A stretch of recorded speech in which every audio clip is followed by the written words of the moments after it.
Good morning, everybody. This is Tom Schoenborn. I'm the VP of Marketing here at Instructional Technologies. It is 10 o'clock here on the West Coast, and so we are going to go ahead and get started. I just wanted to, before we do a quick little introduction, today's webinar is Transforming Training in the Modern Fleet.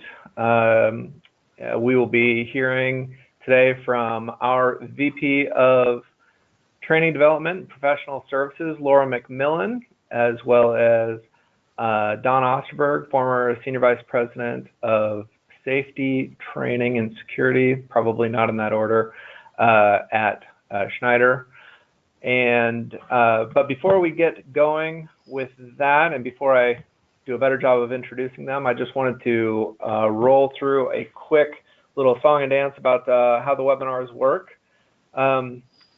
We are recording this webinar, and we will be sharing a video afterwards. So if something comes up and you have to hop off, but you were interested in hearing about a particular topic, you will get a link to a video later. I have muted everyone except for our speakers. That said, we are looking forward to having a few time for questions at the end.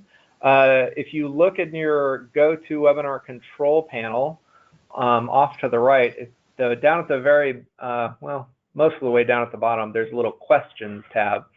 And you can type a question in there, and I will either let you know, I'll either answer it directly for you, or I will let you know that we will ask it to the panel at the end of the webinar. So with that, excuse me, I need to close that real quick.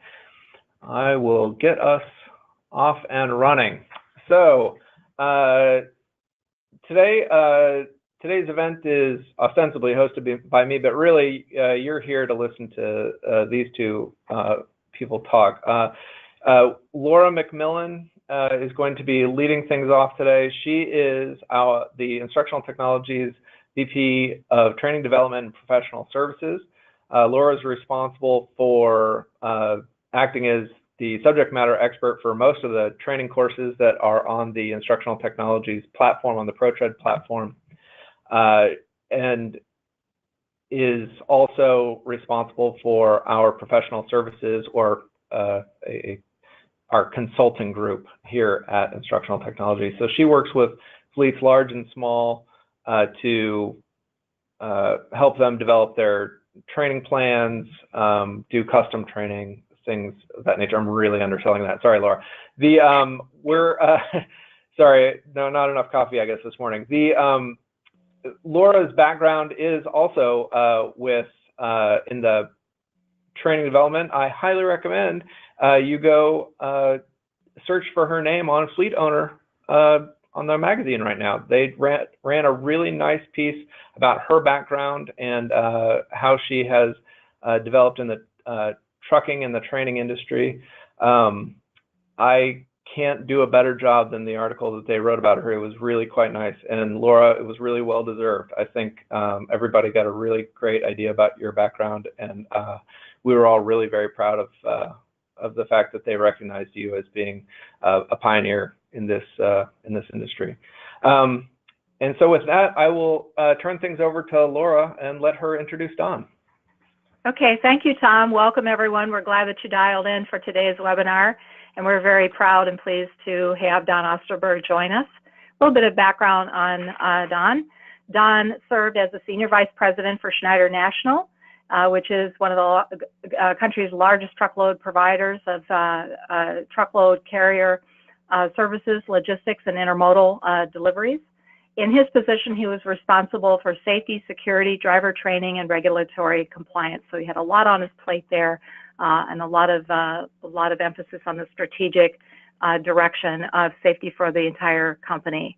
He was named Heavy Duty Trucking Fleet Innovator of the Year in 2009, and his extensive involvement has advanced the safety culture both within Schneider National as a company, and he's also known to influence the industry at large. The Truck Safety Coalition recognized Don in 2010 with the first ever Distinguished Safety Leadership Award. Prior to his role leading safety at Schneider, Don served as Vice President and General Manager of Schneider's Specialized Carrier Group, that is the company's flatbed and specialty transportation division. And prior to his career with Schneider, Don served as an Executive Vice President and Chief Operating Officer for Kaufman Supply Company, the nation's largest distributor of HVAC and aftermarket products to the manufactured housing industry. Prior to all of that wonderful experience, Don served as an infantry officer in the U.S. Army, achieving the rank of colonel before retiring. And his military career included tours of duty in Europe, Southwest Asia, and the continental United States. So Don has got around quite a bit. So Don, with that brief intro, I want to welcome you to our webinar today to talk about transforming trucking through the training and talk through your experiences in the past and providing strategic leadership. So welcome. Thank you, Laura. I certainly appreciate the opportunity. So good morning or good afternoon, depending on your time zone. I appreciate that kind introduction. I did want to, though, caveat on the front end that while I'm very proud of my tenure with Schneider, I did retire back in June of 2015. I am no longer authorized to speak for Schneider. So any opinions and perspectives that I offer today will be mine and only mine, and do not necessarily represent the views or policies of Schneider at this time. Okay, good. Thanks for providing that. So, so just to roll into this and talk about moving from strategic vision to getting to the metrics and brass tacks of results as a safety leader. We know, and I know from my years of being very fortunate to work with you, Don, that you achieve many results, but everyone out there knows that great results start with a great vision. So can you share with us, when you took on the role as the leader of safety for such a large organization, what was the strategic vision you had that that guided you? Well, it's a great question, Laura, and maybe I'll just back up just a little bit, because I think how the vision was influenced and framed by my prior experience is kind of relevant to the vision itself. And as you would imagine, Laura mentioned my military background, and while in the military, I had the good fortune to really attend training and education programs at every level, and was exposed to a very high quality training, including technology-enabled training, including simulation. But I had one very shaping experience while I was in the military with adult learning, and it happened when I was a young captain. I was assigned to Fort Benning, Georgia, to attend the Infantry Officer Advanced Course. And for those of you that are on the phone that may have done the same thing at that time, and keep in mind, dinosaurs still roamed the earth back when I was a young captain, but we assembled about 100 plus infantry captains. We went to Building 4, which we subsequently named Bedroom 4 at Fort Benning, and for about 3 and almost 4 months, each day was characterized by about 8 hours sitting in a huge classroom where they would parade instructors in front of us using the old overhead projectors. They would usually have a stack of transparencies about 1 foot to 1.5 foot thick, and we would go through ad nauseum the learning objectives that they had set out. And then we had a check for learning or a test every Friday. And I got to tell you, that experience really shaped my thinking about how not to effectively train, which was death by UGRAF. It was mind-numbing, to be sure, yeah. And I never forgot that experience. So when I got to Schneider, as we talk about the vision, one of the things that I did, which is what I think all of you would do, is I wanted to really start out by critically assessing our current approach to training. And one of the things that I did was I would go and sit in on some of the classroom instruction that was being provided to our new drivers. And when I did that, I didn't sit in the back of the room like a lot of leaders do. I actually sat in the front of the room watching the candidate drivers or the new drivers so that I could see their facial expressions. And I had flashbacks, frankly, of my days at the Infantry Officer Advanced Course, where we'd have instructors that would be going through the training. And as I would read the eyes of the audience, about 10% of the drivers didn't have a clue what the instructor was talking about. It's about 70% of them already knew what he was talking about, and the rest were somewhere in between. But the pace of training was such that it was often calibrated to kind of the lowest common denominator or the slowest learners in the group, which, oh, by the way, typically washed out of training anyway. So we were pacing our training to people who weren't ultimately going to graduate anyway. So I began the seeds of redesign, or the vision as you described it, started to grow in my mind based upon that critical assessment. And the other part of the assessment is we were, and you got to keep in mind, Laura, that Schneider's training program at the time, I think, was viewed by many as a gold standard in the industry, and it was high quality training provided by high quality instructors. So when I came in with a different vision, you can imagine there were some who took the "if it ain't broke, don't fix it" mentality. But it was a very time-based approach to training. It was kind of one size fits all. And so the vision began to become clear in my mind that we needed to train to standards, not to time. A phrase that I think you coined at the time was just in time, just enough training. And we recognized that drivers came to us with different cognitive skills, different levels of experience and knowledge, and that we really needed to customize the training so that one would flow better, and we provided the drivers what they needed in order to become a safe and proficient driver for the organization. And frankly, that revolved around the development of a vision that was characterized by technology-enabled training, and what we called at the time, you'll recall, the integrated learning model that integrated instructor-led training with computer-based training, is what we called it at the time, and simulation-based training. So that kind of embodied, if you will, the broader vision of what we were, the big rocks that we were trying to move.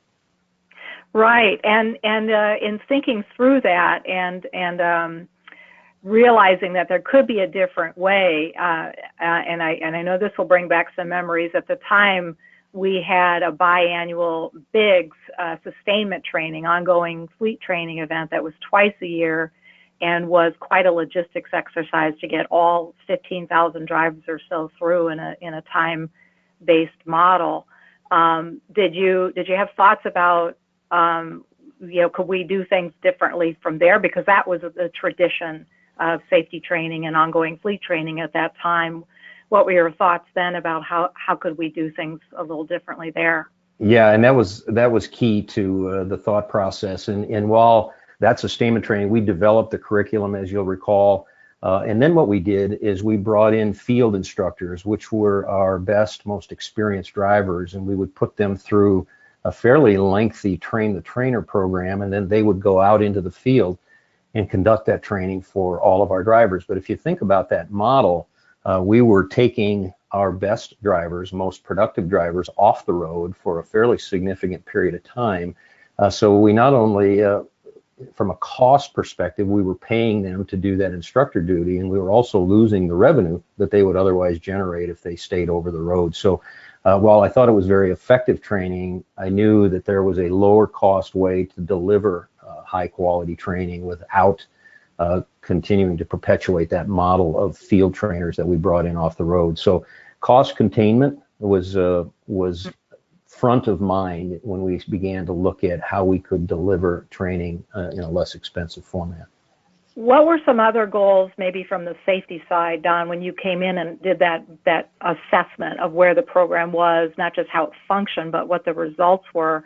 What were some of the safety stats that you saw and that you thought you could move some levers using training to do that and do training a little differently? What were some of the safety related goals that you envisioned at the time that you wanted to effect and change it, along with reducing costs? Well, we knew, in fact, I often talk about driver training and safety. They're two sides of the same coin. I can't separate them because they're so closely connected. And while safety performance at Schneider on a relative scale was quite good, I recognized that we needed to redefine what success looked like and really drive step-level improvements in safety performance, because I was watching a number of things, and one of the things that I was watching early on was the cost of failure in trucking, as often defined by post-crash litigation exposure and other claims that we needed to settle when we failed. And I just recognized that we needed to really creatively redesign our approach to training with the expectation of affecting step-level improvement in our safety performance, which subsequently we were able to achieve. But there were a number of other objectives that we contemplated at the time, is that because of the time-based nature of the training program, we knew that our washout rates in training were actually quite high, because it was kind of there was a little bit of a when in doubt, wash them out mentality. If they're not able to keep pace with the time-based nature of the program, we viewed that as an indicator of future poor performance, and we washed them out. But once I don't want to get too far ahead, but once we kind of redesigned the process, we realized that, well, some people may have been a bit slower to learn what we were training. They could learn it, and they could prove to be very effective, safe, and productive drivers. So safety was a key performance indicator for us, but retention rates and training, graduation rates, if you will, and training cycle time was also one of the objectives. That we wanted to compress the cycle time to the degree that we could without compromising the quality of the training. And it was, if the drivers were able to pass skill qualification tests, and we knew at the end of the program that they were safe and productive, we could move them through the process more quickly. All of those things kind of came together and framed kind of what our expectations were of some of the changes that we were affecting. Right, right. When you think through the timeline of where you started with a new vision for the program, how did you sort of wicker in the technology? What was the timeline around that? And was it something like, was it one and done, or was it sort of blocked out into different time frames, you know, so that it was adopted, you know, in different places at different times? How did you go about that? Well, as I know, you know very well, I wish I was smart enough to have affected a one and done. It wasn't that. It was an evolution. It wasn't revolutionary in any way. And we began that journey and moved down the path in an incremental way. And we continued to evolve that. And just an anecdote that you know very well, but when I first kind of articulated the vision, the future vision for driver training, I got a lot of blank stares and some eyes rolling back in people's heads. And while they could understand the vision, when we would get into the how are we going to transform our approach to training, there wasn't a lot of confidence in the minds of some people. So I went out with an objective to find an adult learning professional, an educator. And if you'll recall, Laura, I found one Laura McMillan, who I believe, and correct me if I'm wrong, you came from the banking industry when I hired you, did you not? Yes. So yes. You can imagine that people looked at me to say, okay, you're bringing in a banking person to help to redesign approach to training. I said, yeah, that's exactly right. Because when I interviewed you at the time, your light came on very quickly. You saw the opportunities of what we were trying to do. And I believe you emphatically said, I know what you're saying. I understand where you want to take this, and I have confidence that I can help to affect the leadership in that direction. So that was how you and I got started, and I guess how you got started in this industry. That's right. That's right. That's absolutely true. Let's talk a little bit. I think we can advance the slide, Tom, if that's okay. So we're talking a little bit about the sort of the overall changes, but the program, of course, remained very instructor intensive and required a lot of instructors because of the volume of new hires and the needs of the organization to address post-incident training and ongoing fleet training and so forth. What kinds of in-person training and safety education did you decide to keep? But that seemed to be, because I know many organizations grapple with that, like how much of in-person training should we have versus how much should we bring online? What were your thoughts as you thought through different models that we discussed at the time? What did you feel was the right sort of mix in the end as far as how much in-person training people needed to keep and keep that in the program for quality assurance purposes? Well, one of the things I mentioned briefly before, that we adopted what we call the integrated learning model, that integrated instructor-led with computer-based training along with simulation-based training. And I viewed it at the time, and still do, as kind of a three-legged stool, that we couldn't do, if you cut off one of the legs, the stool is unstable. So I wasn't trying to eliminate instructor-led training, but your question is a good one. There were certain briefings, for most carriers, there's an orientation and initial or new driver training, and we kind of combine those together. But there's aspects of briefings on company policies, benefits, and so on that certainly could be translated into a computer-based or an online training, but it's often best delivered by people who can interact with the drivers and answer questions. So that was one of the questions that we asked, is of the training modules that we have, which ones require some interaction between the instructor or the presenter and the drivers. The other ones are very obvious. So obviously a qualification road test, which became important in shaping when we think about just-in-time, just-enough training. A very thorough qualification road test is essential to know how to frame the training that the individual needs. Obviously that needs to be done by a certified instructor. The in-truck skill training is, whether that be done on a range or over the road, needs to obviously be done in person with a certified instructor. So we just went through and tried to identify those training modules that could be translated into online or computer-based training, and set the objective to move as many of those as we could. And in so doing, really create, the focus wasn't to eliminate the instructor role, but to provide the instructor with more tools in the kit bag. Simulation is a classic example that goes back to, I mentioned before, my military experience and my exposure to high fidelity simulation based training. I knew that it was effective. The commercial airline industry had aptly proven, along with the military, that simulation based training was effective.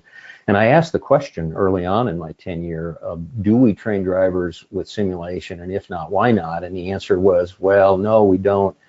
Because it was perceived to be too expensive, which I followed with, do we know that or do we think that? And so we set about really beginning to do the critical analysis of the introduction of simulation-based training, and found that we could cost effectively introduce that element of our training, which really proved to be noteworthy and kind of changed the game for us in significant ways.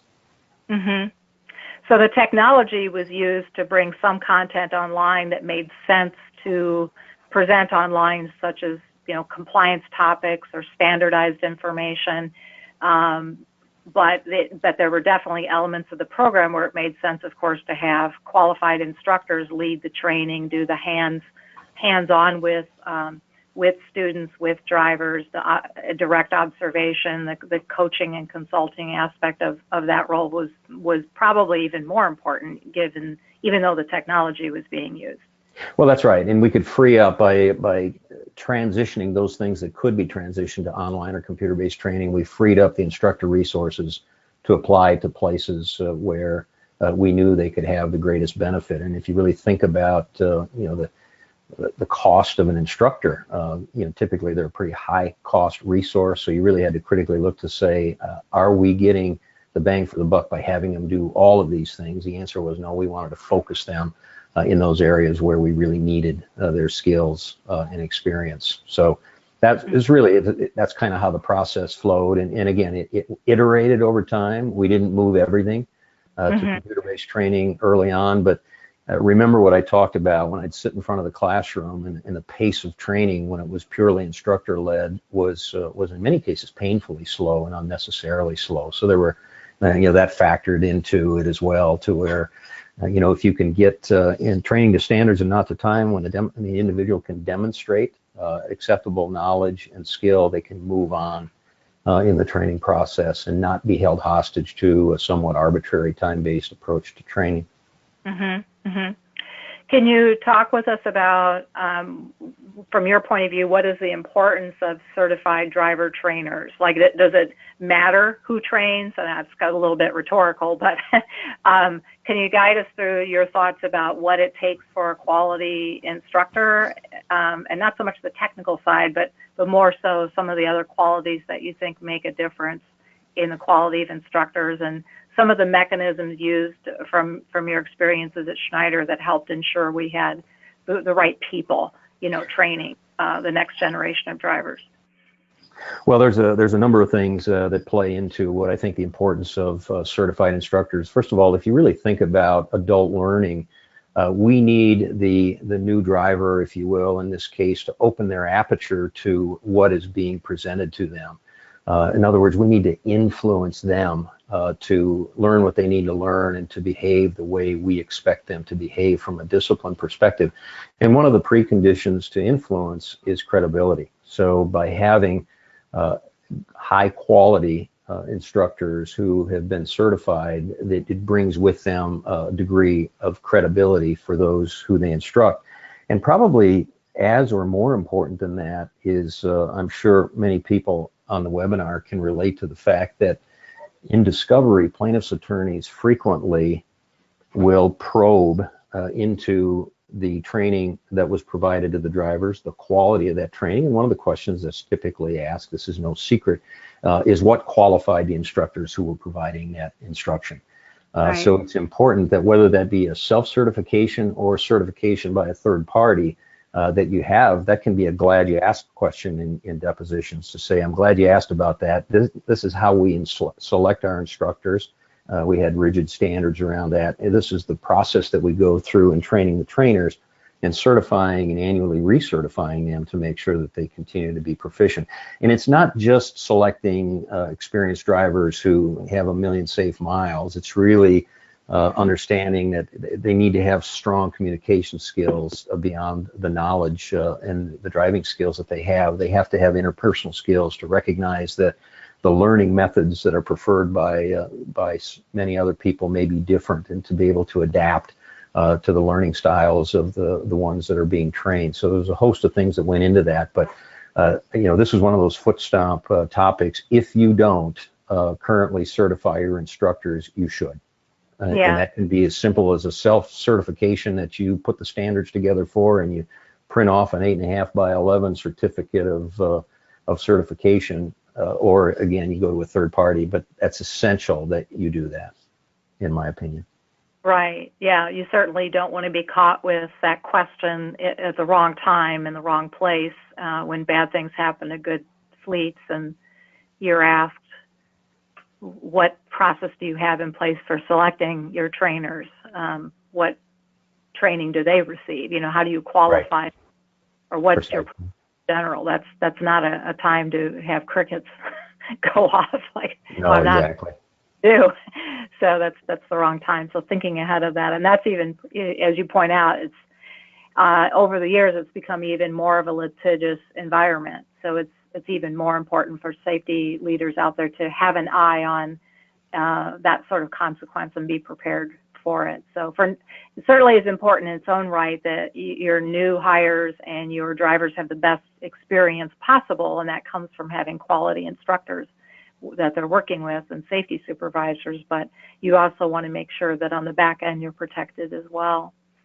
And on that, while we're talking about that, and I would just mention at this time is when we're talking about post-crash litigation risks and how to mitigate those, it's really important that you have a strong post-crash, post-incident remediation program that is predicated by a thorough post-crash investigation, and then that investigation determines causation, root cause, if you will, and then that can be mapped to the remediation. But the other point, as it relates to litigation mitigation, is that you need to document everything that you do. So training that was conducted but not documented never happened in the minds of plaintiffs' attorneys. So it's important that be a closed loop process, that you do the remediation in a timely manner, that it is focused on the causation of the crash. And one of the critical things, I'll mention it here, is whenever something bad happens, so you have a crash or an incident, we have to, as we do the investigation, we have to ask ourselves, is this a skill or knowledge issue on the part of the driver, or is this a discipline issue or a behavioral issue?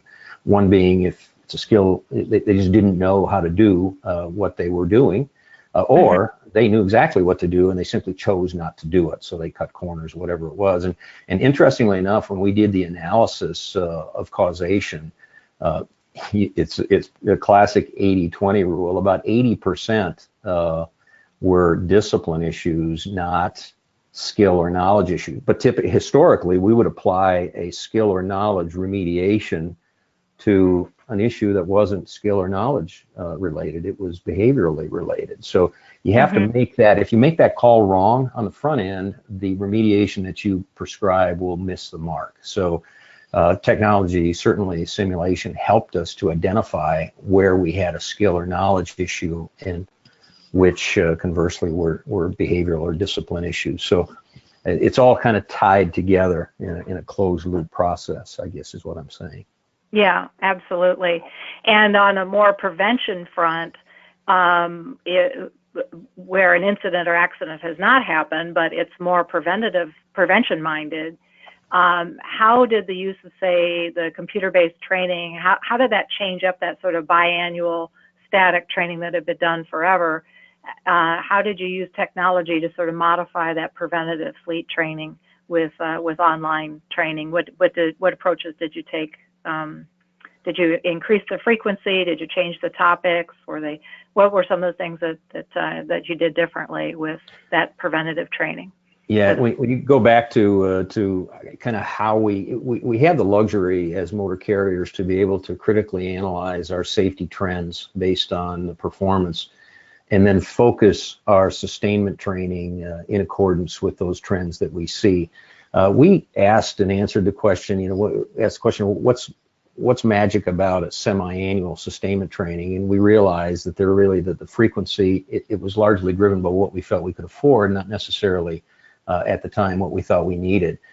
So we evolved into a quarterly sustainment training that was focused on specific fleets. So for example, back in the days when we did semi-annual training, there would of course be a winter training session in the fall, and we had dedicated drivers driving in Southern California, and we were training them on how to drive in snow and how to put chains on and things like that. We realized that, you talk about mind numbing for people who didn't think they were going to need that. So we tailored the content between business units and even geographically.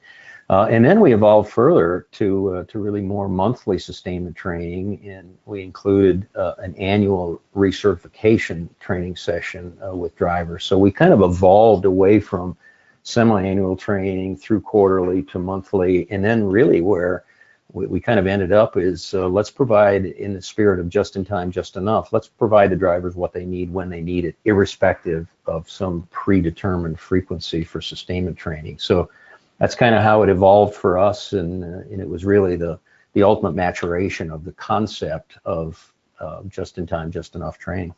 Mm-hmm. Mm-hmm. Well, let's talk about leading up, if you want to advance there, Tom, on your side. So these are all, great ideas and alterations to the program, and it's exciting. I remember at the time it was very exciting, and those of us that were in the midst of it and part of the action plan were ready to get going, but not everyone is as enthused about making change. Some people are naturally change averse, and that can even be at a corporate level where an entire sort of group think around, well, we need to be cautious. And certainly these days, no carrier out there that I know of has unlimited time and money. So it's fair to say that you probably had a number of leading up opportunities to influence others. What were some of the objections to you putting, making the decision to put more of the onboarding process and training efforts online or with simulation? What were some of the objections you faced in terms of time and cost? And how did you overcome some of those objections early on, Don? Well, to start with, the actual leading up at Schneider was one of the easier parts, and I say that because the culture that had been created was by the executive team was what I'll characterize as a learning culture, not a knowing culture. And so we were challenged to be sensitive to comfort zones. So about the time we would get comfortable in something that someone may have described as gold standard driver training, have the courage to challenge that and critically look at it to say, is there a better way to do it? We were Oftentimes the CEO at Schneider would say, we value questions more than answers, which really is somewhat unique, I think, in trucking. I think trucking in general, you could describe as kind of a knowing a vocation, but we were free to question and challenge. And one of the other elements of culture was that of valuing robust dialogue. And it wasn't a go along to get along mentality, but to engage in robust dialogue. At the end, it would take you to a better place. And it was one of my heroes, Colin Powell, who said sometimes leaders have to be the great disorganizers. And it's somewhat of a dialectic process. We throw things out of order so that as we reassimilate back into order, we actually have an improved process. So that robust dialogue was important. But I don't want to suggest that I had a free pass to do whatever we wanted to do. Right. We went through a pretty rigorous process, as you'll recall, of really looking at the future state that we envisioned, what that was going to cost in terms of capital outlays for some of the technology enabling devices that we wanted to onboard. And then we would do a pro forma return on investment calculation. And then typically we would do a pilot to validate or invalidate the assumptions that we used that undergirded the ROI projections that we made. And we had a pretty rigorous process. I used to bemoan sometimes the fact that I had to prove things that I already knew. But I think it was part of, we just had to make sure that everybody was on board, and that when we were making these changes, we had cause to believe, and we were making informed decisions that were going to improve both the quality and simultaneously lower the cost. So it was a pretty rigid process that we went through. I've talked to some folks in carriers that were much smaller than we were, and often the decision making is a little bit different. One in particular, I won't name him, but we were talking about not a training related topic, but another technology initiative. And the CEO at his company said, what does your gut tell you? Is this going to make us better or worse? And he responded, my gut tells me it's going to make us better. And they went ahead and made the decision to do it. We didn't make decisions like that. I sometimes wish we had, but in the end, I saw the wisdom of the rigor that we went through in critically analyzing. And then the other aspect was to do a post-implementation validation of the return on investment projections that people like me made, to really look back at it with the benefit of hindsight to say, was that a good decision? And if not, what can we learn? What did we learn in areas where we may have missed? But it was very much a proactive culture. So leading up where I started was relatively easy for me. Leading laterally and down, there were some root guards. There almost always are. Change can be intimidating to some people. And what I found, Laura, is the antidote for that anxiety is just timely and effective communication. Yeah. Verbalizing the vision, getting people to connect with that vision, give them the what and not the how, to kind of release their drive, energy, and creativity to become part of the solution, not part of the problem. Well, and in the spirit of that communication, what I had personally observed is you were very proactive communicating with the top leadership of the company, and articulate the value of a safety culture and put that into dollars and cents. That seemed to curry certainly some influence and help the leadership, get on the same page and say the same things.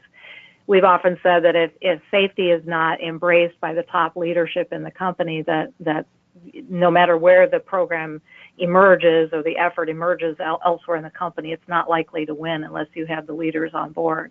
There's absolutely no question about that, Laura. It starts with creating and leading a true culture of safety. And if you get that wrong, nothing you do programmatically is going to have positive results. So fix the culture first, then identify the programmatic elements that are going to come together to affect the improvement that you're after. But you're absolutely right, and you're thinking about that.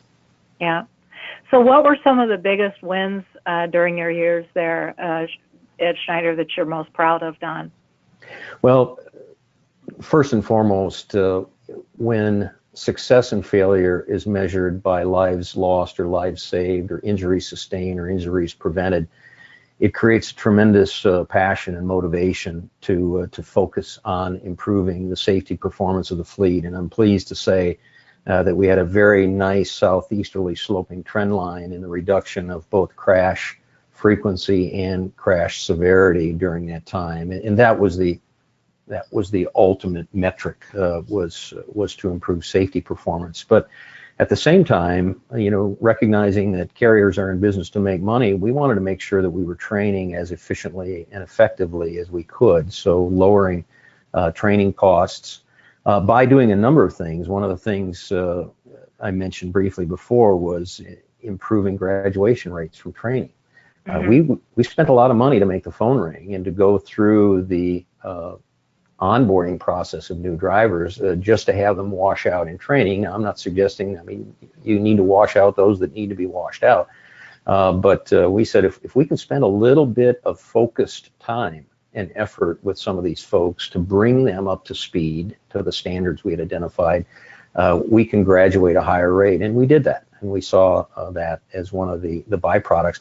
And interestingly enough, in terms of wins, and this probably could go into the category of surprises, is that we found that drivers trained with technology-enabled training, specifically the simulation component of that, performed better, and we had improved retention rates. And we ran a pilot that was very tightly constructed.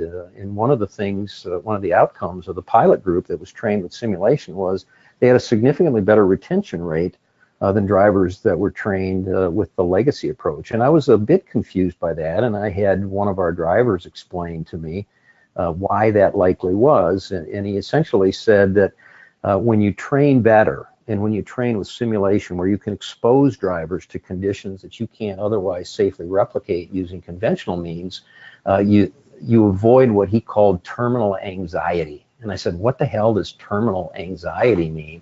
And he said, that's when drivers, especially new drivers, are confronted with something that they hadn't experienced before.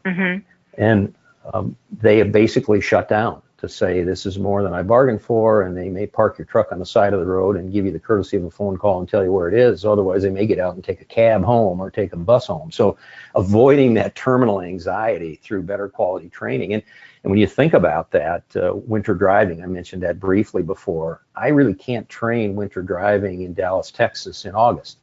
But I can if I introduce simulation-based training, because I can put you in skid control training. I can put you in a mountain winter driving environment through simulation, and in so doing, really enhance the driver's confidence so that when they confront those conditions in the real world, they can say, I've been here before. Well, yeah, you were there in a simulated world, but you've been there before, and you've demonstrated that you know how to navigate that, and you leave there with confidence that avoids that terminal anxiety. So that investment, I guess what I'm saying, in technology-enabled training, I had benefits far beyond what I outlined in terms of safety improvement and cost reductions in the area of improved retention, which especially now with the driver capacity challenges that we face is a consideration for all of us. Right, absolutely. So with hindsight, the benefit of hindsight now, what would you have done differently when you think about the approaches that we took and the incremental aspect of it? Is there anything you really would have done differently looking back? Well, one thing probably at the top of the list is that I wish I was endowed with an inner wisdom that would allowed me to have seen with greater clarity where we could end up at the beginning. In other words, we could have, if I had been better, accelerated the transition process. I described it before as being evolutionary, and it was. I wish we could have moved faster down that path. But the other thing that I learned, somewhat probably late, is that in addition to critically assessing the content that you want, or the training standards or the objectives of the training, one of the things that I didn't fully appreciate early on was that it's not enough to critically look at what you're training. You got to look at when you're training it. So for example, for those things, whether it be a computer-based training or instructor-led training, looking at the training objectives and identifying the most important, and then looking at the time of day in which that training is going to be presented. So if I have a critical block of instruction, pick the topic, hours of service compliance as an example. If that is the most critical block of instruction I'm going to provide today, I don't want to provide it right after lunch where the prospective driver may have had the double bacon cheeseburger and French fries, because we all hit that circadian trough in the early afternoon. And so then we looked at it and we wanted to sequence so that the training, the most important training we provided, was done being sensitive to the circadian rhythm of our drivers. I came by that knowledge late. I wish I had known that sooner. One of the other things that I would have done differently sooner, if that makes sense, is we actually completely changed the sequence of our training, and we would train hard skills first, kind of those driving skills and backing and shifting and those kinds of things.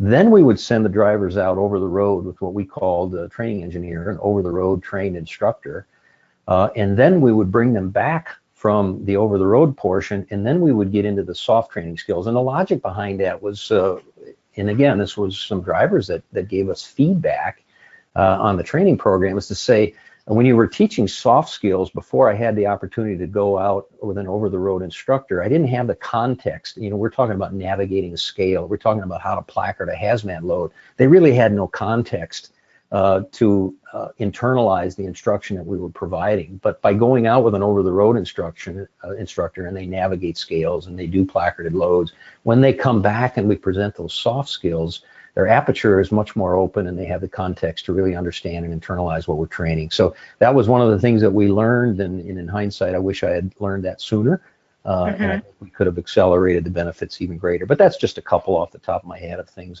with the benefit of hindsight, that I probably would have done differently.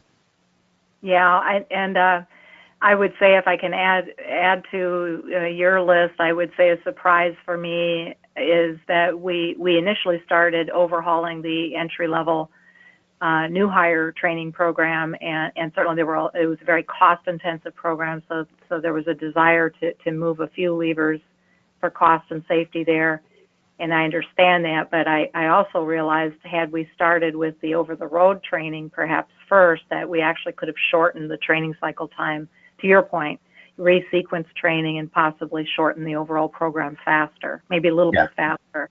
Absolutely, I agree with that. Yes. But then again, it's that Monday morning quarterback sort of thing. You realize, but it's all good. It all ended up in a good place.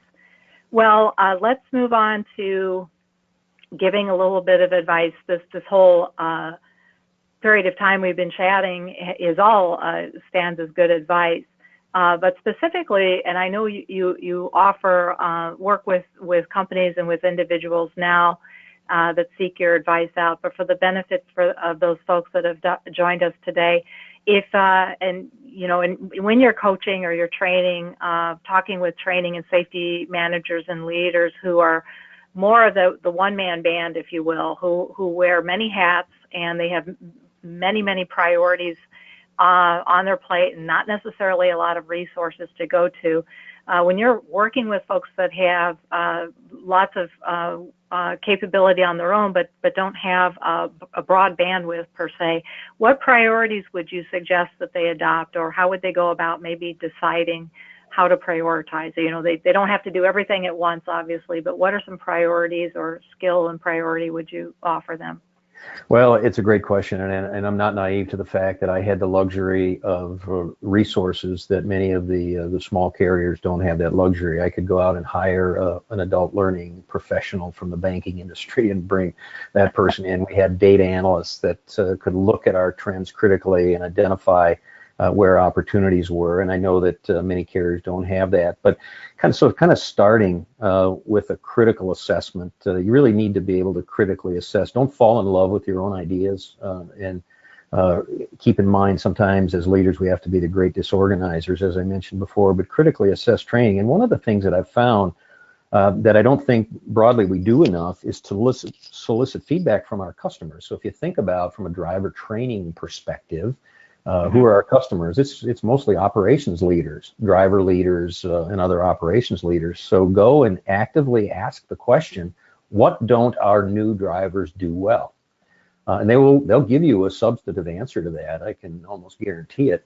And it's a way of kind of getting a feedback loop in that process, so that you could kind of then implement changes consistent with what they tell you that the drivers don't do well. I mentioned before, part of the critical assessment is really looking at safety trends to get a sense where the opportunities for improvement are.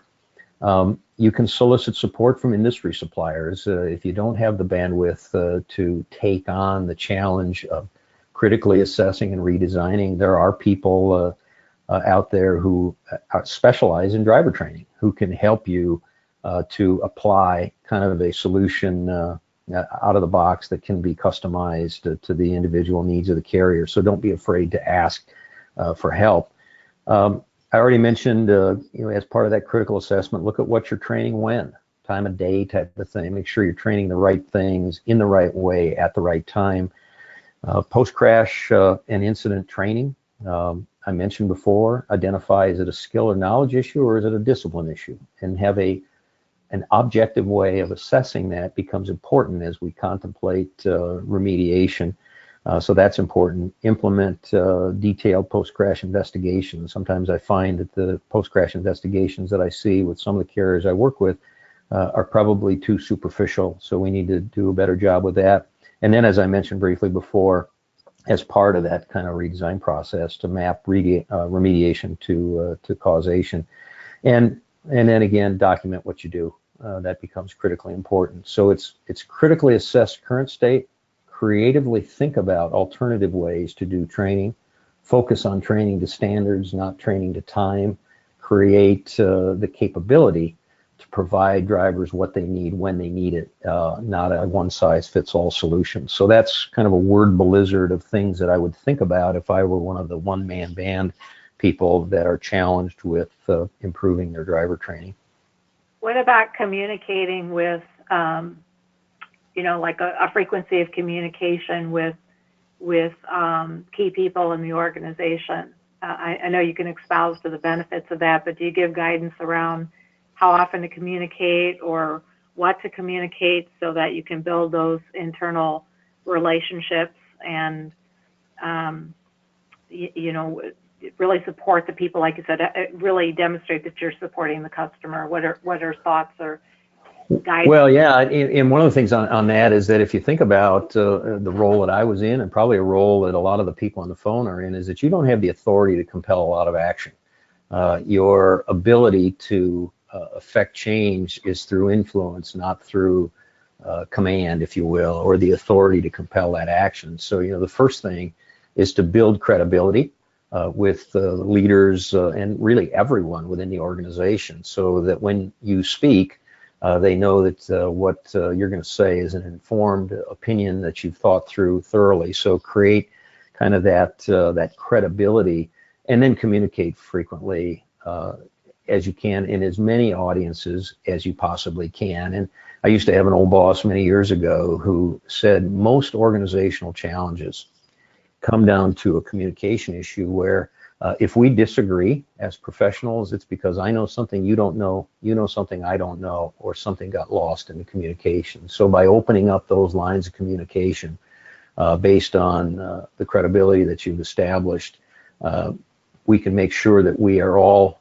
seeing the same vision, and I think in so doing, you can really get people energized. And the one thing I would also say, I talked briefly about success being defined by lives lost or saved, injuries sustained or prevented. It's okay in our business to tug on the emotional strings of the organization. And there's a lot of different ways to do that, but the cost of failure should be less defined through the financial lens that we often look at things through, but to look at the moral imperative that we have as transportation professionals to be as safe as we can be, and understanding that how we train is critically important to enabling us to be as safe as we can be, and to communicate the cost of failure when we don't achieve those outcomes. And it's okay to do that. And I used to use it without apology to kind of make, when we would have a negative incident, I would always insert myself into the kitchen of the family who may have been devastated by the loss of a loved one or a serious injury. And so I tried to feel those emotions as a way of really energizing the passion within me that I like to think was contagious when I talk to other people within the organization. Mm-hmm. Mm-hmm. Well, I certainly can speak from experience, and the great experience of working with you for so many years, that you're a man that's and a leader that's not just talk the talk. You definitely have walked the walk, and walk the talk rather, and have been a tremendous role model for safety, and really demonstrating the moral commitment to public safety. And so I personally want to thank you for that, Don. Thank you for your time today. And I know we're coming up on about an hour. I want to make sure that those that have joined us have an opportunity to ask a question or two. Tom, do we have any questions from the audience? Yeah, I got one actually via email, so thank you for emailing that to me. One of them was, one of the things that you've mentioned once or twice is the notion of a skill deficit versus an attitude or behavioral deficit. How do you change attitude on an organizational level?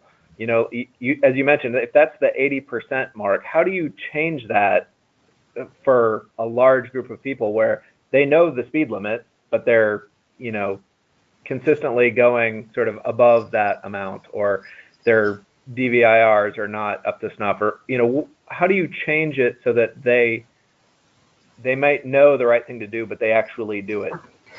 That's a great question. In fact, I talk a lot. I present on this topic frequently, but what we have to recognize is that our behaviors are the outcome of our beliefs. So in the past, safety management has largely been about behavior-based safety management, and my message is that that's old school thinking. If we want to address this at the root cause of behavioral issues, we have to address it at the belief level. So really what that is affirming in people the behaviors that you expect. And I just talked a little bit about an important aspect of that is the emotional cord that we can pull on in this case. Because so for example, if I talk to you and I say, you know, I view you as a professional, safety conscious, disciplined professional, if I can get you to embrace my view that you are a safety conscious, disciplined professional, you may just start to behave that way. And that's what the organizational values do. So what we can do is we can inculcate values across the organization that actually have a modifying effect on the behaviors of some people. So they will embrace the organizational beliefs. That's the culture. That's really what culture is a set of organizational beliefs, and they will modify their behavior consistent with those beliefs. And one of the things that we had a credo at Schneider, and I loved it for its simplicity, and it said, nothing we do is worth harming ourselves or others. And the work that we do was important. I mean, transportation and trucking are the lifeblood of the economy. We get all of that, but none of it is worth harming ourselves or others. And if I can cause you to believe that and make that part of your beliefs, your behaviors will follow those beliefs. So that's a truncated version of a much lengthier presentation that I give on how to create and lead true cultures of safety. But that gets at this notion of creating the conditions for people to behave in accordance with the beliefs of the organization because they embrace them as their own. That sounds like a good next webinar that maybe we should have you back for. I love that. I love that topic. I just butchered it, frankly, in this truncated way, but it's a great topic. Well, that's great. Well, with that, I think we got a few others, but I think there are things that I'll follow up with people individually on.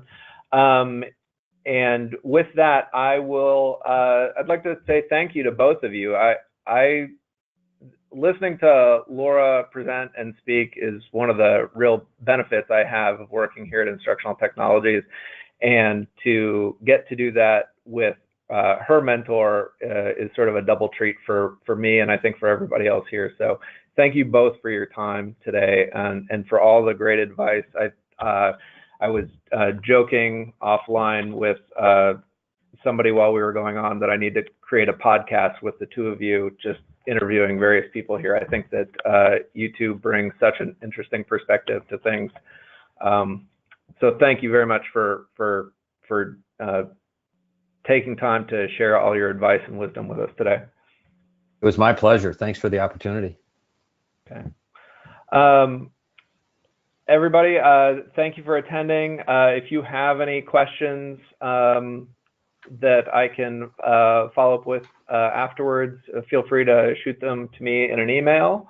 And if you are need some help with your training, your onboarding, custom training, or all things ITI, you know where to reach us, instructiontech.net. With that, I will wrap things up and thank everybody for attending today. And that will conclude today's webinar. Thanks, everybody.